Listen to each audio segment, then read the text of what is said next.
Welcome to Life and Food with Chef Mimi, where the art of living meets the joy of cooking. In 2020, Mimi transformed her life through her culinary skills, creating macro-balanced meals that led to an astounding 85-pound weight loss. So join us as we delve into her secrets for leading an amazing life while still enjoying incredible food, here on Life and Food with Chef Mimi. Hey everybody, welcome back to Life and Food with Chef Mimi. I am doing the intro because I am doing an interview tonight, which I am so excited about.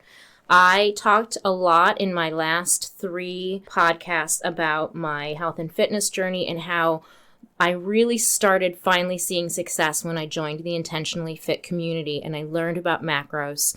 I learned about how to count my macros, and most importantly, I learned that I could have a healthy relationship with food that wasn't punishment-based and wasn't shame-based, that I could eat whatever I wanted as long as I balanced it out with the right nutrients each day. And so the person who started that program is Kim Wiats, and she is actually in with me today, and we are going to be talking all about that. I am so excited. So welcome to the podcast. Thank you. You are so welcome here, and I just cannot wait to pick your brain. You have no idea.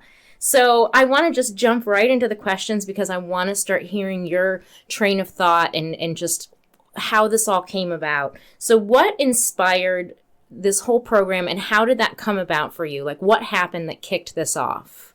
Actually, I didn't have a plan to do this at all. But, after you have each little baby, you try to get healthy again. And I had my 4th son and decided to try to lose the weight from that pregnancy and joined a gym, started signing up for different nutrition programs on my own, and found myself questioning some of the things that were being taught to me. And then the geek side of me was researching and then realized that I was kind of somewhat teaching myself within a different program and kind of just found the niche for it. So I just started kind of being my own guinea pig because the one that I was doing constantly was telling me that I was failing. I failed because I drank that night and I was supposed to be low carb, or if my kids were begging for McDonald's and I caved and went there, or a basketball game and hot dogs was the only option at a concession stand. I kept saying to myself, there has to be a way that you can teach yourself how to be proactive and reactive to make any scenario work and a way to redeem yourself. So I kind of just started getting into this obsession of learning about nutrition on my own. And then I just had some people on my street start asking me like what I was doing. And then I told them all that I would help them. So there's like 5 ladies that I put in a Facebook group. That's how that started. They basically told me that I would be stupid not to do this moving forward, that I was good at it. And I really honestly didn't think that I would be able to teach, a huge group of people doing it. I was kind of intimidated, but I went ahead and took the leap of faith, I guess, and it's worked out. It's so funny because I'm seeing so many parallels here because there's that passion, right? There's a need for something. Yeah. And I think there's a saying by some philosopher somewhere, and it says like where the world's need and your passion collide, right. Like that's what your destiny is. That's where you're supposed to be. And so for me, it was food and having this relationship with food and loving the idea of creating food that was really healthy and nourishing. And for you, there was this geeky part of you that was like, I'm going to figure out everything I can about this. There has to be a better way. So that leads me into the next question, or even my next point really is about toxic diet culture. Mm-hmm. The idea you start a program and it's all or nothing. Right. And if you make that one mistake or you have that one unplanned meal that day or you have that one cheat, that's it. Yeah. Your whole day is messed up. Everything is wrong. There's no redeeming it. And psychologically, then you want to give up. Right. There's no way to combat that. That was probably the number one thing that struck me when I started your program was that there was literally no food off limits. There was nothing crazy that I had to do. I didn't have to buy a shake powder and replace a meal with a shake. You're going to go to the grocery store. You're going to buy your normal food. Mm-hmm. You can still cook for your family and eat what you made for your family. You just have to figure out what the balance is of protein, carbs, and fat. Right. And I had done all sorts of restrictive things where I technically should have been losing lots and lots of weight, but I wasn't because it was that horrible cycle of failure and then giving up and then starting again and failing and giving up. Yeah. So I think that was such an important part for me. And I think that's why so many people resonate with your program is that it's that freedom from that guilt and shame that's around the attempts at losing weight. Yes. So what I want to move into now, because it's the most important part for me when I started, is the community aspect of it. And so something that you're so good at is fostering the sense of community. You're so open and welcoming. You just have a knack for hiring coaches that mirror that, I think, that you connect with and you have that same kind of bond with. So talk to me about why you feel like community is so important in this process, why you need that.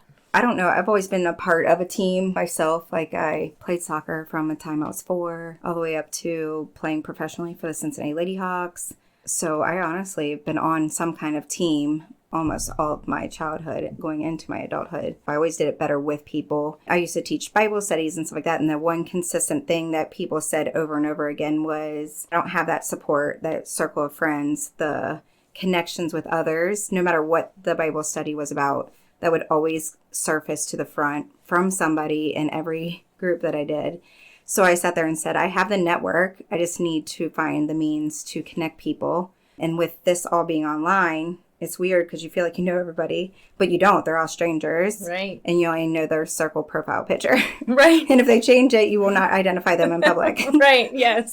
So like I started memorizing people that way. And I'm just like, I wish there was ways to connect people to build that community back. How do we get people to be motivated again? And how do we change the chart to make that person, want to try harder? What's making them fail? How do we reevaluate this and make it successful? Yeah, that's something that I noticed when I was doing the program is that there was a lot of incentive. There was a lot of gamification. There was a lot of stuff that kept you engaged. So let's break down your program. It's always 6 weeks. Is there science behind that? Or have you just found that if you do it a shorter amount of time, it's not enough? A longer amount of time is... how did you arrive at that? I like focusing on one long-term goal, but I also like to break it down into short-term goals so that you're constantly saying this 6 weeks, I'm going to do this. And sometimes it's not even weight related. Maybe it's just I'm consistently working out and that's my goal, and eating intentionally and logging my food. Right. So people are getting quick successes, right, which helps them build. I like that. Okay, I didn't even think about that. I also don't like trapping anybody into this, like you're automatically signed up again. Sure. Because honestly, I tried to teach everything I can in the 6 weeks. And after that, it's basically for the person that needs accountability, and community. Yeah. And it shows. Everybody comes back and Yes. repeats when they need that absolutely. extra push or whatever like that. So you have other coaches. When you sign up for your program, you can do a small group training. And then do you have a group do you have a personal group that you teach? Yeah. How do you break it down right now? Like what are the options for people when that all started because in the beginning I had 28 people in my first, it was Mary Kay team that I did. They're my trial group and they all loved it and a lot of them wanted to continue. And then I said, okay, I guess I'll just throw it out there and see if I get a lot more people signed up. And then it doubled to 56. And then it just kept doubling and doubling. And then over a year, it got up to 200. It was maxing out at 350 at one point. And then all my original people complained that they lost that small team feeling. Right. So that's where the individual teams came out of that, because I wanted to bring that back and feel like you had a little small group to identify with.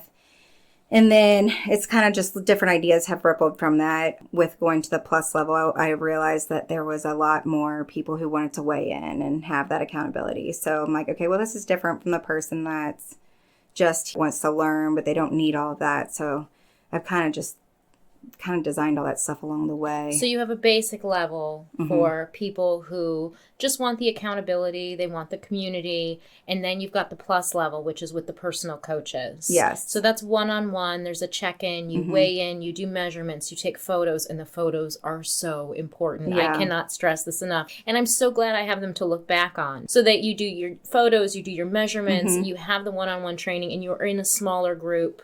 And there's smaller group incentives and stuff like that. And then is there a level even above that? Yeah, I would say my team, my personal small team, I keep it smaller than the typical small team. Kathy and Melissa carry in between 30 and 40 people on their teams, where I focus between 10 and 15. Sure. On my team, you have the option to do a personal training plan where Jagger Holbuck helps me with we were just talking about him in the last podcast. Yeah. We were talking about when I was doing personal training with him and how demanding he was. Yeah. But also, how worth it is because he would push you. So he designs 6-week plans that you can do. Do you have a membership at Planet Fitness? Do you go to this gym, that gym? And we design your 6-week plan around what you have. Even if it's nothing, then he just does all body weight exercises and focuses on that. And that is amazing. Yeah, and then every 6 weeks he can redo another one, the next round, and we keep increasing it. Mimi was a professional chef turned full-time mom with 7 children that she homeschooled, but she also had a serious weight problem. Then, at the height of the pandemic, she reached a crisis point and decided to use her culinary knowledge to start fixing her own health. She knew that her love of great food could pose a challenge, so she needed to make her journey as delicious as it was good for her. The result is Mimi's Macros. Are you ready to taste success? Head on over to mimismacros.com to check delivery availability in your area. Mimi's Macros. Let us do the cooking, you focus on life. So I know that when I signed up for the program, I was very, very overweight. I had not exercised. I was not fit. I had no idea what I was doing. And so I think for a lot of people, when they look at a program, they think that's for people who already know about food. That's for people who already are going to the gym.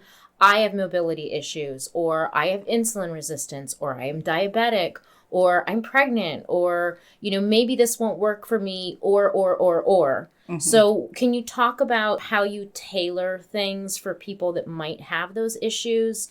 I would say that probably one of my favorite challenges is getting the person that has all the excuses, because I always like to say that there's no excuse that works for me. Like, I will work around whatever it is that you have, even if you just don't like certain foods, or that you have to have 3 glasses of wine a week. Like, you tell me what it is and I will still make you succeed if you tell me, and you're just an open book about it. I also think that this kind of like a safe place being online, because you don't have to have that bravery of walking in a gym necessarily. Sure. And we absolutely keep everything personal unless that person's willing to share testimony later, but none of that is revealed.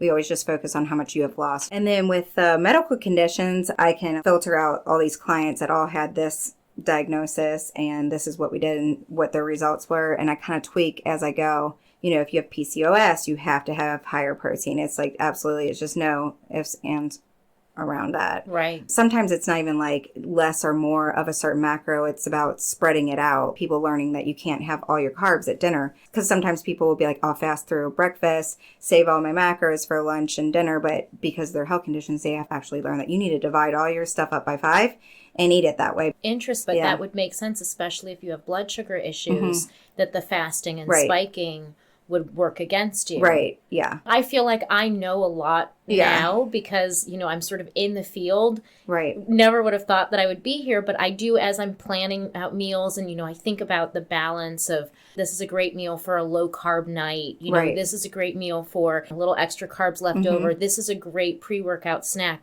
But I've never even considered how important it would be for someone like with blood sugar issues to spread their meals out throughout the day. That's fascinating. That's awesome. And then I have a nurse that works for me, and she checks in. So anyone that marks down that they have a medical condition, she follows up with them throughout the 6 weeks, checks in and out, and kind of gives them helpful tips and stuff like that from a medical perspective. That's on that amazing. Too. So someone signs up for a program. They have a medical condition that they're nervous about. And as long as they give you permission to do it, then you have a nurse on your team who will contact them and talk them through what they're doing related to their medical condition. Right. That is incredible. I love that. That's just like that extra layer on top of everything. And then what about, I know so many people with mobility issues, and they say, like, I can't really work out. Can you do this without the fitness portion? Yes, I have done it with a male and a female, both. A male that only paid attention to nutrition adjustments, and he lost over 100 pounds. Wow. He did have his wife who was also in the program, and she was, I will say, she did meal prep, all of his stuff, So she was hitting her macros and his. Right. I'm like, you owe it to your wife, but... But they did it together, but without exercising. Correct. Well, and the weight loss alone, even without the fitness portion of it, takes so much stress off of your cardiovascular system, your joints. If you have issues like that, I was talking in one of the first podcasts about barely being able to do body movements when I started, just squatting my own body weight, Yeah. going up and down the stairs, how difficult that would be for me. And then I was thinking about it, and I was thinking it would be like putting an 85-pound vest on myself. Right. And trying to run up the stairs. As fit as I am now, I would struggle. That's a lot of weight. And so you think about that not only would I have it on when I'm running up the stairs, I would be wearing that all day long. The amount of pressure on my arteries, on just everything. So even without the fitness, I think just getting the weight off, even initially, making movement easier. So have you seen that as they've lost weight and they get lighter and it's easier to move, that they pick fitness up more as they go? Yes, and that's the same truth with nutrition too. It would be way easier for me to say, here's 20 foods you can eat. We're clean eating, and if it don't come from the ground or has a mom, then we're not eating it, you know? Like, that's it. And everybody would have amazing results, and everyone would want to quit in 6 weeks after they had great results. But I would have the results to post and then have this like false marketing of like, this works, but doesn't work long term, you know? And I think my goal, honestly, is where like my psychology comes in, is to reverse it on people. I'm going to make you choose what's good for you. I'm not going to tell you it's good. You're going to do it on your own. It's the same with working out. Like I will do it with somebody that doesn't want to work out. But you're going to get to a point where you hit a certain level. And it's like, if you want to step it up and be more fit, look more fit, there's certain adjustments you have to make, and it's just science at the end of the day. Like, you can only go so far. Yeah, in our last podcast, we talked about how motivation isn't enough. You have to foster discipline. Right. You have to make it a habit. And not just that, you know, I think that's the thing with so many workout plans that people do and so many diets that they do, is that it's short term. Yeah. It's short term and it's not sustainable. And so the thing that was life-changing for me finding your program is that it turned me from someone who was always dieting to being a person who ate really good food and fueled her body. Right. I'm just that person now. No, that's most people. Most people come in saying, I'm going to punish myself for eating. And then they go and try to burn a bazillion calories at the gym, and then they feel good because they burned what they ate that day. And it's this obsession of doing that. Right. Where it's like when you flip the mindset of like, you're doing it because if I have more muscle in my body right now sitting on this chair, I'm burning more calories, period. You know, you learn that if I pair protein with carbs and consume it at the same time, I'm going to burn more calories because it's harder to break it down. You know, you got to consume all this food in one day, be smart about it and how you do it to maximize your results. And then when you start seeing that you're stronger, then it's a feedback loop. It is. Yeah. Because it's really hard for people to understand to consume protein after working out. Like, that is one of the hardest things to like you're going to work out, but you're going to eat like 150 calories before and after. And then the person's like, what, you're kidding me. But I just burned 300. You want me to take 300 in immediately? Wait, what? Yeah, but eventually it clicks. And I get that sometimes it doesn't click the first 6 months even. They have to just lose weight first and be successful and then focus on all those things. I mean, I was a chronic undereater. And I struggled with that as well, because when I came into the program and you gave me my macros for the first time, I thought to myself, this is too much food. I can't eat all this food. She doesn't know what she's talking about. Everything I've ever done has been 1,200 calories, and 1,200 calories didn't make me lose weight, so I should be eating less than that. Right. And so I forced myself, though, because I was at such a point, I had hit such a rock bottom place, and nothing had ever worked for me. And so that was my initial gut reaction to what you sent me was, this is crazy. It's too much food. I'm just going to gain a bunch of weight. And I thought, I am going to put down everything that I've ever thought that I knew. And I am watching people on my Facebook timeline posting these pictures of themselves saying, I ate a donut today. And look at my results, because I then made smart choices, or I had eggs with it, or, you know, whatever the case may be. I planned for it. I planned for my birthday party this weekend. And then I'm seeing them lose weight, and I'm seeing these photos, and they're expressing joy in what they're doing. Not, I went to the gym and I punished myself like crazy and I lost 10 pounds and here I am to show you. They were like, this is amazing. I'm eating food that I love and I'm moving my body and everything's joyful. And I'm like, I have to be a part of this. So when I got that information from you about what I should be eating, and I had that knee-jerk reaction of, this is too much food, I really thought to myself, you know, I'm going to forget every diet I ever did, and I'm going to follow exactly what she says, because I am seeing these people have success. At first, it felt like a lot of food. It really wasn't a lot of food. Now I'm looking back at it, but it was a lot of protein. I was not used to consuming that much protein. And I think you have to retrain your body because the standard American diet is so protein deficient. I mean, it's terrible. And so I was like, okay, I'm eating all this food. I'm eating all this food. Surely I'm going to be gaining weight. I'm going to be gaining weight. And then I would get on the scale and I would be down like 3 pounds. Yeah. And I'm like, wait, I'm eating carbs. And I lost 3 pounds. I'm full all the time. And I lost 6 pounds. And that was so exciting to me. But I did have to put aside all those preconceived notions of what I thought about dieting. And all of those posts were true that I saw, that it was a lifestyle change and there was joy still in, you know, what they were eating and how they were enjoying the program. Because I found that, I mean, at the end of that 6 weeks, I was just floored. I had done something, it was successful, and I didn't hate myself. I could do it again. I was excited for the next round. I was like, let's go. I want to do this again. You know, this is fantastic. It's frustrating paying for mail order meals that taste like cafeteria food. So say goodbye to paying for blah and hello to Mimi's Macros, where flavor meets convenience. Mimi ensures that every dish is a culinary masterpiece. In fact, Mimi is so confident that you will love her food that there are no subscriptions and no minimums. That's right, you can order as little or as much as you want with no obligations. Visit mimismacros.com to check delivery availability in your area. Mimi's Macros. Let us do the cooking, you focus on life.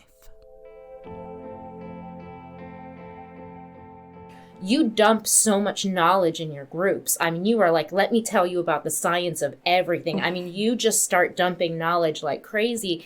And it takes a few groups almost to take that in. So you have to do a few rounds because you'll continually start learning.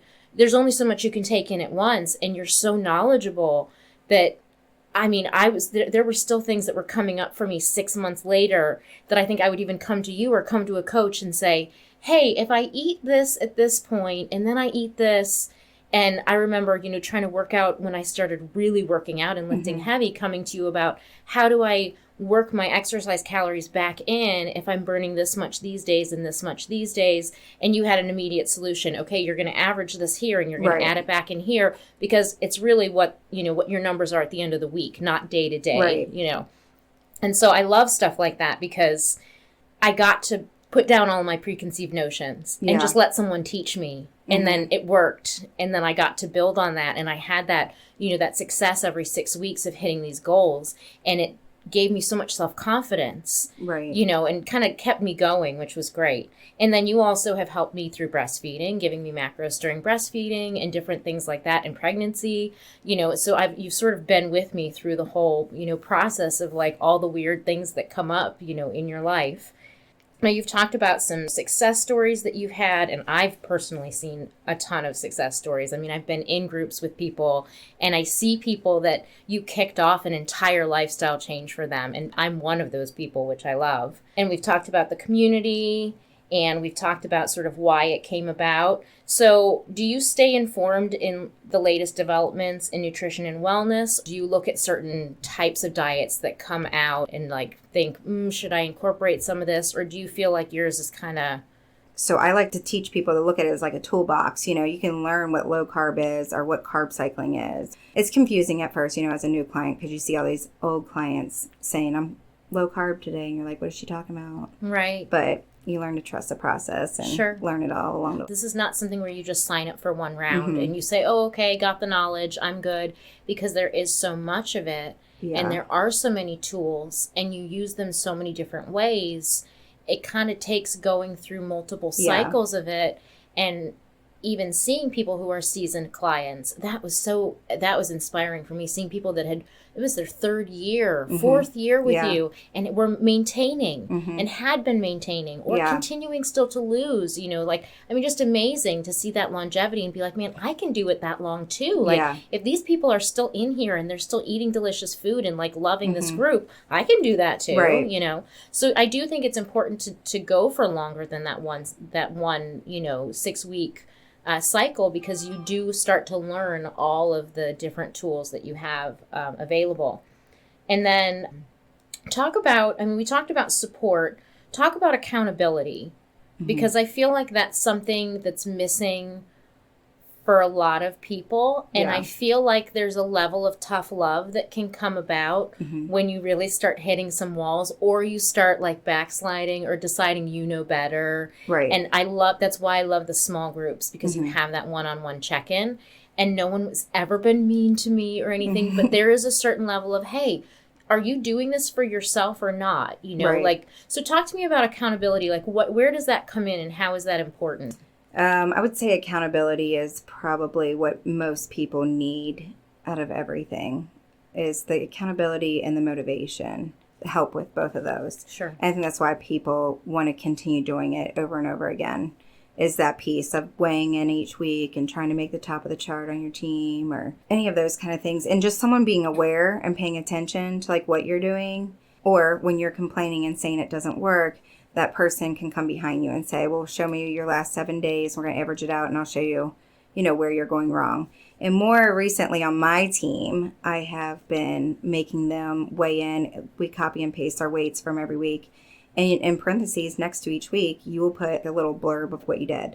Like I just put that I went to the Bengals game and I went to bingo on Friday and had some beers next to my weight, because I like to show people over time, like these are choices that I made, and watch my weight go up and down over a 20-week period. Sure. And connect, did they go on vacation? Did the weight go up? How much weight went up and how quick did it come down after? And I've learned like to show even that accountability, and the science of it has been eye-opening for a lot of people. And then we do a lot of percentages too. I can track how many times you've hit your macros for the 6-week period. And I always say, your effort equals your results. So if I can look at you at the end and say, you hit your macros 30% of the time, in 6 weeks, you're going to get 30% of the results that you wanted, so Right. that can be helpful every week, learning where you're at with that too. Okay. So we try to hold people accountable as much as we can, without losing our minds counting things. Sure. Well, I think it does help too when someone else knows what you're doing. Yeah. Like you're not just in it alone. Right. Someone else is with you. And that's community, but then your coach is your accountability. Yeah, and then I do have the lifetime. That's one we didn't talk about, the lifetime members. That I give that incentive to get to that. So if you hit your goal weight, you buy into one more round, which is your money on the table is what I call it, and you gamble with that basically. So if you stay within plus or minus 2 pounds of your goal weight, then that money shifts to the next round. So you keep moving it forward and you're basically free ongoing for the rest of your life, as long as you've maintained the goal weight that you choose. I don't choose it. I let each person choose their own. Right. Well, we got a lot of lifetime members. I've seen the lifetime Yeah. members, which is wild to me. It's That cool. gave me so much hope at the beginning to see your lifetime members. In other words, they set a number for themselves. They achieved it, and they were maintaining. They were using the program to maintain. Right. That's so important, because the diet culture is so toxic in that you do something so extreme, Right. and then you can't maintain the loss because it was too extreme, and you yo-yo back up. And Right. oftentimes your body's revolting so hard against what you've done that you gain back a little bit extra. Yeah. And then you do something extreme and you drop down again, and then you don't know how to maintain. That's something I've gotten really good at, is maintaining. And that was not anything that I ever felt. I never felt like I controlled my weight. Yeah. And I do now. I can stay, if I want to just hold, I can stay within 2 pounds. Yeah. I thought like plus or minus 2 pounds. Yeah. That's such a small amount. But now that I'm in that space, that's really easy. Like once you have the tools and you know how to maintain, and I can even tell, I'm like, man, I can tell I'm here in my cycle. I had 2 really hard workouts last week. And I knew when I weighed in this morning, I weigh myself every Monday morning, I knew I was going to be up. I thought about 2 pounds. It was like 2.3 pounds because I'm swollen and I can feel it. I'm retaining water to kind of repair those muscles. But I also know, because I've been through the program with you and I've worked out with Jagger, I know that when I'm kind of bulking or I'm lifting really heavy, I know that I'm holding water weight. Right. But I also know that that's not fat. And I know that as my body gets accustomed, I'll drop it. Right. But you have to trust the process. Right. And that's really hard, Yeah. And the other thing, too, is I think people want to see really big shifts in their weight all the time, and they struggle if it goes up at all. Right. And something that's been helpful for me, because it's been such a long process, 3.5 years at this point, is that when I look at my weight, it looks like this. And with my arm, dear listeners, I am just making basically a perfect 90-degree angle, and that's my weight, right? It started up here and it came down here. But if I zoom in and look at it month to month or even week to week, it's up and down, up and down, up and down. You can track my cycles through it, everything. But over time, it's always trending down. Right. So that is really helpful for me now with 3.5 years under my belt, your coaching under my belt, personal training with Jagger under my belt. I've got, that knowledge so that I'm not freaked out when I'm lifting heavy for a week and I see the scale pop up 2 pounds because I'm like, that's not real. Right. That's not real weight. I didn't eat enough this week to put on 2 pounds of fat. That's just my body holding on to what it needs to repair. Mm-hmm. So I love when you talk about the tools and all the different things, the carb cycling, how to prepare for going on vacation, how to drop the weight after vacation, how to have low carb days when you have a celebration coming up. And for me, knowing how does my body react when I lift heavy or, all those things. I love that we have all of those different tools, but it does take time to learn. That's not all going to come to you in one cycle, in one 6-week program. And I think for people that are really heavy, for people like myself, I had to lose the mentality that I was going to do something for 6 weeks and it was going to fix all my problems. Right. That this was a lifetime commitment. We talked in the last podcast about how when I started going to the gym, I wasn't thinking that I was going to become a person who exercised. I was just going to the gym because I knew that I was going to die if I didn't. I needed to fix my problems. I was absolutely at rock bottom. And so, listeners, that brings us to the end of this week's podcast. Be sure to tune in next week when Kim returns and you get to hear a little bit of this. We should all have 3 numbers. There's the number that you never want to be above. And then there's the, the casual yellow. And then you can have your green number that's like, man, I am confident and I'm going to rock it on this vacation if I hit that number.